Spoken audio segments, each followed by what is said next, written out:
Sükutu qoruyanlar, Hər hansı bir qanun pozuntusu aşkar olunduqda dərhal 102 xidmətinə məlumat verir. təhlükəni saxlayanlar,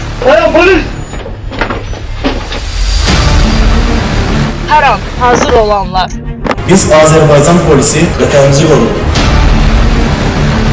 onlar xalq üçün vardılar.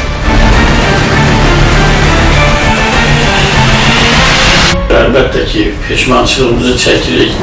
Qanunun sarsılmaz gücü, onlar hər zaman sizinlədir.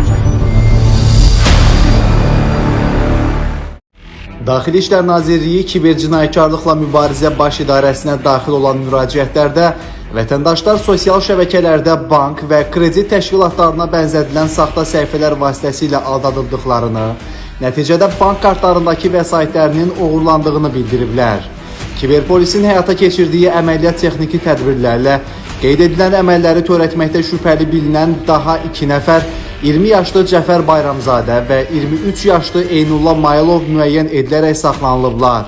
Araşdırmalarla müəyyən edilib ki, onlar sosial şəbəkələrdə müxtəlif bank və bank olmayan kredit təşkilatlarının rəsmi səhifələrinə bənzər saxta profillər yaradaraq vətəndaşlara aşağı faizli, sürətli və zaminsiz kredit təklif ediblər.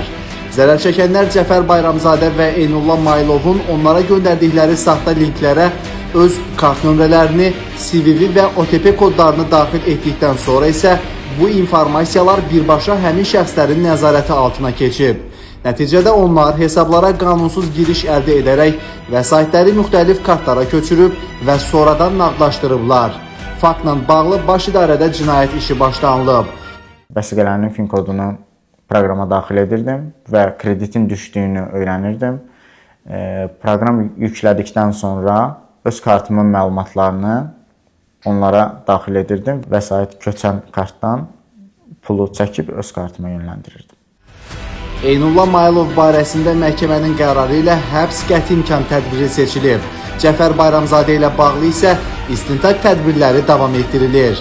Bir daha vətəndaşların diqqətinə çatdırırıq ki, kredit və digər maliyyə xidmətlərindən istifadə zamanı yalnız rəsmi və lisenziyalı platformalara etibar etsinlər.